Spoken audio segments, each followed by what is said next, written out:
colocar o celular no silencioso, tá? Santoni, tudo ok? Tá no ar. Pete, por favor. Boa noite, Rogério. Depois de 4 jogos, você coloca o time que é considerado pelo torcedor, ou parte da imprensa, o principal. O que você pode dizer desse jogo, a movimentação do time, não tanto o placar, mas a movimentação da equipe foi dentro daquilo que você, pelo menos, traçou, pensou? Depois do terceiro jogo, a gente coloca na quarta partida os jogadores que não haviam ainda atuado, né? Começaram a treinar no dia 5, acho que natural que eles estejam um pouco abaixo fisicamente, demonstra que a gente precisa melhorar, e acho completamente coerente, depois de 17 dias não estarem nas condições ideais, né? De positivo, combinações de passes, sempre o entrosamento que eles têm. A parte física, que eu acho ainda estão deixando um pouco a desejar. Então, temos ainda tempo para trabalhar, temos mais um dia de descanso, 3 dias de treino. Vamos ver como cada um se comporta para a gente tomar as decisões aí para já no jogo de domingo. Rogério, boa noite. Eu queria saber de você a respeito das características. O que é que você pôde observar de características dos jogadores, porque o esquema tático é o mesmo e as instruções que você passa, né, segue o modelo do grupo, mas em relação ao o time que você botou no primeiro jogo e no segundo, o time do terceiro jogo e o time considerado titular. Você quer uma comparação entre eles? Mais ou menos isso? Em termos de características de jogadores, não de modelo de jogo, porque você aplica o mesmo modelo para todos os times. Mais ou menos isso. Não. Totalmente distinto. O que hoje jogou dos outros 3 jogos, totalmente distinto. É bem diferente do que a gente joga. Nós jogamos distintos hoje com 2 pontas, diferente de outros jogos. Mas eu acho que assim, como é um treinamento para eles, segue como treinamento. Lógico, alguns ficaram ali 65 minutos em campo, né? Para exigir o máximo deles e poder avaliar a condição física de cada um, principalmente. A parte tática, a parte técnica, isso a gente consegue ver no treinamento. Cada um, esses jogadores que jogaram hoje, são jogadores que talvez tenham mais minutagem no ano com a gente, né? Por isso que nós até deixamos por último eles para estrearem, para terem mais tempo de pré-temporada.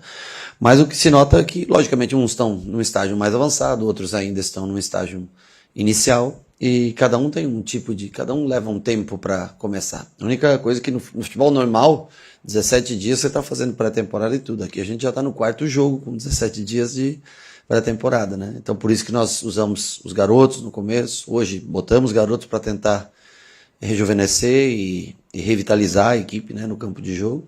A única coisa é que eles estão um pouco ansiosos e cada um quer pegar a bola e resolver, o que também é natural, tudo natural da idade, né? E agora, depois de cumprir dessa primeira etapa, amanhã nós temos um dia de descanso e vamos começar a pensar na programação a partir de quinta-feira. Boa noite, professor. Com relação até aos adversários, parâmetros, você vai ter o primeiro confronto no domingo de uma equipe de Série A, independente de como seja escalado, Sim, do que esteja utilizando, mas você tem um adversário de Série A. Como vai ser essa preparação? E eu aproveito para emendar a pergunta dizendo o seguinte, daqui a 2 dias, seu aniversário, né? Queria que você falasse se pode ser esse presente para o Rogério, como é que o Rogério está em Salvador, no Bahia, como é que está o projeto, faz uma geral, por favor, professor. Bom, sobre o... E feliz aniversário adiantado. Obrigado. Sobre a primeira parte da pergunta que você fez... Do Bavi, né? Do Bavi. Logicamente é um jogo, sem dúvida, mais pesado que nós temos aqui no campeonato. É diferente você jogar com um time de Série A. Erros custam mais caro. Você dá tanta transição como nós demos hoje, custa muito mais. É uma equipe que vem preparada para fazer esse tipo de jogo. É uma equipe que, ao menos, terminou o ano passado trabalhando muito, defendendo em linhas baixas e contra-atacando bastante. Então é uma equipe com muito mais qualidade, muito mais preparo, já com um treinador que vem do ano passado, né? É um jogo sempre mais difícil. Nós vamos analisar qual vai ser a melhor escalação no sentido desse jogo, do jogo do Corinthians, do condicionamento físico de cada um desses 30 atletas que nós temos, e vamos chegar a um consenso para escolher a melhor equipe. Não sei se com todos que jogaram hoje, mas na melhor equipe condicionada para que possa enfrentar o Vitória e pós isso o Corinthians. Sobre aqui, lógico que eu estou super feliz. ano passado, eu acho que foi uma boa primeira parte de ano, segunda parte caímos um pouquinho no final. A gente espera também com a sequência do trabalho, com peças de reposição, ficando mais equilibrado, aguardando logicamente uma ou outra contratação que a gente possa fazer ainda para dar as opções e o equilíbrio que o time precisa. É muito cedo ainda para se falar nesse ano, né, fazer projeção. Eu vejo muitas equipes investindo muito, outras perdendo algumas peças, nós mais estável no mercado, né, uma equipe que não contratou tanto, tentando pontualmente achar suas peças, não investe tanto como 4 ou 5 clubes, mas também não tem 1 ou 2 que pedem muitos jogadores e a gente se mantém mais estável, que a gente consiga evoluir nesse ano. Eu estou super feliz aqui, sou extremamente grato à maneira como todos me tratam aqui no clube e aos que trabalham diretamente comigo, às pessoas, né, acho que simbolizando mais no Raul e no Cadu, mas todos os funcionários, enfim, de todas as áreas do clube, sempre com muita educação, muito respeito. Eu acho que isso ajuda bastante sempre no trabalho. Nós nos sentimos à vontade, falo como para mim e da minha comissão técnica, a fazer o trabalho todos os dias, pessoas de assim, extremo nível mais alto, que chega o momento que nós precisamos resultado. E, por enquanto, claro, é um nível mais baixo de competição. Também não acho, dependendo do time que a gente for, ganhar ou perder não é o que vai definir o ano, mas nós temos que mirar lá em cima e tentar sempre adiar a derrota, sempre adiar a derrota, vamos tentar vencer os jogos, que eu acho que é o mais importante, é continuar com confiança, ganhando e analisando bem cada um. Hoje nós conseguimos ver, por exemplo, o time que jogou o primeiro jogo mais intenso, né? Marcando mais pressão, mais forte. Hoje um time mais técnico, que roda bem a bola, que infiltra, que toca bem, usufrui dessa frente da área adversária com mais capacidade técnica, tudo dentro dos parâmetros. O que nós temos que fazer é uma análise para ver quem está mais condicionado, os que têm que treinar, os que precisam treinar mais uma semana, precisam entrar na forma física ideal. É isso que nós agora, o trabalho daqui em diante é fazer isso. No dia de amanhã, programar isso para tentar executar tanto no domingo quanto na quarta-feira e assim sucessivamente. Boa noite, Rogério. Parabéns pelo triunfo e resultado em campo. Parabéns também, um feliz aniversário antecipado. Obrigado. Rogério, teve um lance em específico que me chamou a atenção. Sim. Foi uma sinalização que você chamou o Juba e com as mãos, eu estava um pouco mais distante, eu consegui perceber você pedindo para o Juba estar no meio e pediu, não sei se foi uma dinâmica ou foi um pedido específico, para o Jean Lucas ocupar o campo como se fosse um centroavante. Logo quando a bola girou, o Jean Lucas acabou não acertando na cabeçada, mas sobrou nos pés do Juba, e o Juba acertou um belo chute, fez o gol. Eu queria entender se isso era uma dinâmica já implementada para a partida específica ou foi uma oportunidade que o senhor percebeu durante a partida e solicitou. Eles defendiam também, como a maioria dos times que vêm jogar aqui, em linha muito baixa, e se o Jean Lucas não ocupasse uma casa à frente, o Juba estaria muito atrás e nós não conseguiríamos fazer as triangulações pelos lados do campo, né? E o Jean Lucas tem como característica a infiltração, o Juba, pelo fato, acho que com 3 atrás, ou 2, muitas vezes, dava para tomar conta nos contra-ataques, né, que existiram principalmente no primeiro tempo. E aí nós ajustamos no meio do primeiro tempo um pouco melhor o posicionamento, o Juba começou a ter mais profundidade, Jean Lucas atacando mais espaço, e aí nós começamos a criar mais oportunidade de gol. Perdemos algumas no começo do jogo, relativamente fáceis, mas construímos um bom placar, e para mim o que mais vale é testar como eles estão fisicamente, que a gente possa ver. Nós não tivemos nenhum amistoso, sabe?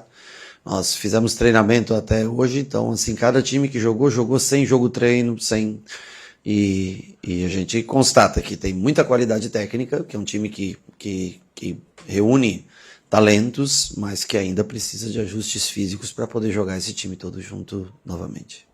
Boa noite, Rogério. Bavi no domingo e o Corinthians, que seria na quinta, agora na quarta. O quanto que essa mudança na data do jogo, da estreia do Brasileirão, impacta no planejamento? Porque ano passado você tocou muito na tecla de que um dia a mais ou um dia a menos na preparação causa muito impacto. Dependendo da distância dos jogos, com certeza. De 3 para 4 dias causa muito impacto. Nós tínhamos uma tabela quando saiu dia 28, depois marcaram o dia 29. Nós fizemos toda a logística para jogar em São Paulo no dia 29.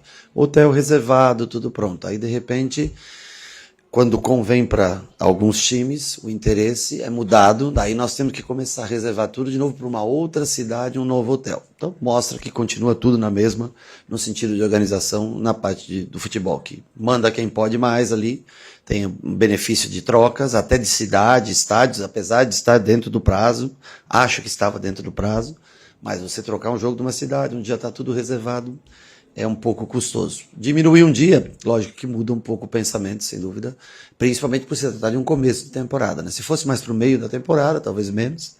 Então, nós passamos a pensar de uma maneira um pouco diferente. Vamos analisar para ver como ficam pelo distanciamento menor e pelo impacto físico de cada jogo nos jogadores. Vamos ver o que nós vamos fazer nesses 2 jogos, que são os mais próximos em sequência, com menor intervalo entre um e outro. O Porto é outro jogo, na volta é isso, é no domingo, né? Aí nós já temos um intervalo maior para esse jogo.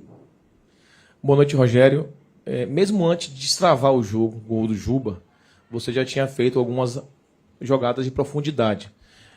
Como é que você pode avaliar a produção ofensiva que o Bahia teve hoje, né? Tanto pela direita, mais com a Ademir, é bem verdade, muito embora os adversários não sejam nem sombra do que você vai enfrentar no Brasileirão no ataque, muito menos defendendo. Como é que você pode fazer a avaliação da posição ofensiva do Bahia? Em matéria de criatividade, de chances de gol, de oportunidades, finalizações dentro do gol, chances claras de gol, eu acho que foi principalmente no primeiro tempo, onde todos estavam com energia, aqueles 30 primeiros minutos, nós podíamos ter resolvido o jogo já naquele começo. É normal que o atacante perca um gol mais simples, que o drible não saia tão bem feito. O Ademir se destacou um pouco mais, primeiro pelos 2 gols antes de sair, segundo porque o lado dele houve mais fluência de jogadas e combinação e jogadores que o assessoraram melhor. Do lado esquerdo, o Juba muitas vezes muito para dentro, o Jean Lucas muito para dentro, quando caía no Pulga, ele tinha 2 às vezes para passar. Então esse foi o ajuste da gente tentar distribuir, equilibrar melhor, né, entre um lado e outro do campo. Acho que o Ademir foi melhor assessorado do que o Pulga, talvez por isso tenha se destacado mais. Acho que pesou mais as jogadas pelo lado direito nosso hoje do que na esquerda. Temos que ter uma simetria melhor e uma distribuição, um balanço melhor dos 2 lados. Boa noite, Rogério. No final do ano passado você falou que pretendia trabalhar para 2026 a mudança de sistema, se possível, um comportamento diferente. Um comportamento que está sendo mais consistente, não que seja exatamente diferente, mas que é notável, uma presença mais constante dos jogadores de meio de campo pisando na área, né? Hoje, Everton fez o gol de cabeça, esteve com mais consistência, mais constância, Jean Lucas chegando, até o próprio Caio hoje chegou a pisar uma vez dentro da área, mesmo sendo jogador de primeiro trabalhar a bola. Isso faz parte dessa sua intenção de um pouco de mudança ou de diversidade de repertório, ou foi circunstancial da partida do jogo? Eu acho que isso a gente repete em quase, principalmente talvez o Everton pisa menos, logicamente, que o Jean Lucas dentro da área, né? Mas nesse sentido é uma coisa, algo muito parecido com o ano passado. O que você tenta fazer é acelerar a intensidade dos treinamentos e fazer com que eles sejam mais intensos, o que é difícil conseguir extrair deles nesse começo de temporada. No final, nós hoje colocamos 4 atacantes, tentamos baixar num 4-4-2, mas os garotos às vezes eles também não entendem, assim, na hora como você fala, o Juan Pablo se atrapalhou um pouquinho na hora de voltar com o Kiki, era para Kiki e Cauê voltarem pelos lados, com Jean Lucas e David voltarem pelo centro, com Juan Pablo e Del no 4-4-2, mas eles ficam um pouco mais ansiosos, um pouco mais nervosos, né? Mas eu acho que um sistema bem treinado, ele também funciona. Eu acho que a repetição de um sistema, ele pode ser o segredo do sucesso. Mas hoje acabamos o jogo, já terminamos o jogo com 4 atacantes, 2 meio-campistas, jogando num 4-4-2. Vamos enfrentar times que jogam em sistemas diferentes. Eles começaram com linha de 4, terminaram com uma linha de 5, e isso os garotos ainda não entenderam exatamente. Nós precisamos repetir mais vezes o comportamento contra uma linha de 4 e contra uma linha de 5, que ele é diferente o posicionamento dos atacantes. Mas ainda é muito cedo para cobrar deles um entendimento como o time, o primeiro time, como Ademir, como Pulga, como William, por exemplo, eles têm, como Everton, quando está no jogo, Jean Lucas, como eles entendem, como nós já enfrentamos, passamos por tantas situações como essa em Copa Libertadores, então eles sabem melhor o comportamento. Os garotos têm um pouquinho mais de dificuldade até de concentração, pela emoção, né? Estádio, torcida, casa, 20, não sei quanto que deu hoje, 18 mil pessoas, tal, né? Para eles é um cenário que não é normal, comum. Estão começando a viver isso, e isso influencia diretamente, essa parte psicológica influencia diretamente no comportamental dentro do jogo, né? Então nós estamos tentando, hoje fizemos uma variação para 4 atacantes, para tentar encaixar Kiki, tentar encaixar Cauê e os 2 meninos na frente. Sim, claro que eu permito. Só com relação ao gol tomado, o que é que você pode falar ali do lance? Que coisas que acontecem? Não é, o cara passa, eu não sei que minuto foi o gol, você sabe? Me dizer mais ou menos? Sei lá, 60, 65, não sei. Ele trabalhou muito pouco durante o jogo, concordo? Foi a primeira bola assim, né? 53, tá?